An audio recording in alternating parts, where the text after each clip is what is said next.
Mark Twain Selected Works. Chapter 14 of Life on the Mississippi, Rank and Dignity of Piloting, Part 2, 1883. Once a pretty mean captain caught Stephen in New Orleans out of work and, as usual, out of money. He laid steady siege to Stephen, who was in a very close place, and finally persuaded him to hire with him at $125 a month, just half wages, the captain agreeing not to divulge the secret and so bring down the contempt of all the guild upon the poor fellow. But the boat was not more than a day out of New Orleans before Stephen discovered that the captain was boasting of his exploit, and that all the officers had been told. Stephen winced, but said nothing. About the middle of the afternoon, the captain stepped out on the hurricane deck, cast his eye around, and looked a good deal surprised. He glanced inquiringly aloft at Stephen, but Stephen was whistling placidly and attending to business. The captain stood around a while in evident discomfort, and once or twice seemed about to make a suggestion, but the etiquette of the river taught him to avoid that sort of rashness, and so he managed to hold his peace.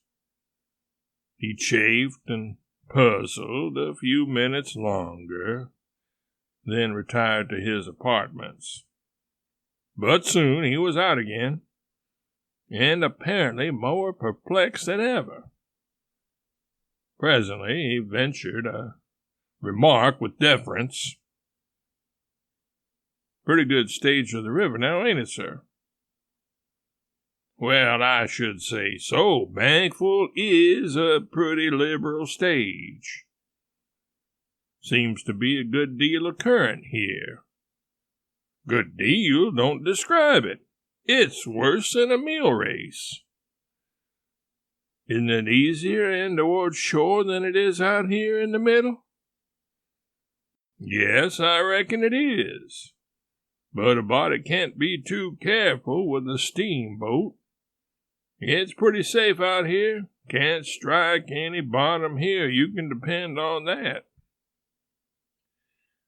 The captain departed, looking rueful enough. At this rate, he would probably die of old age before his boat got to St. Louis.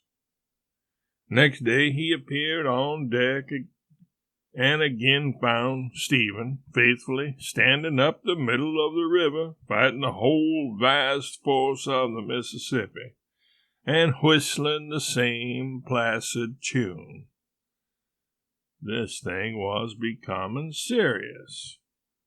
In by the shore was a slower boat, clipping along in the easy water and gaining steadily. She began to make for an island chute. Stephen stuck to the middle of the river. Speech was wrung from the captain. He said, "Mr. W., don't that chute cut off a good deal of distance?" "I think it does, but I don't know."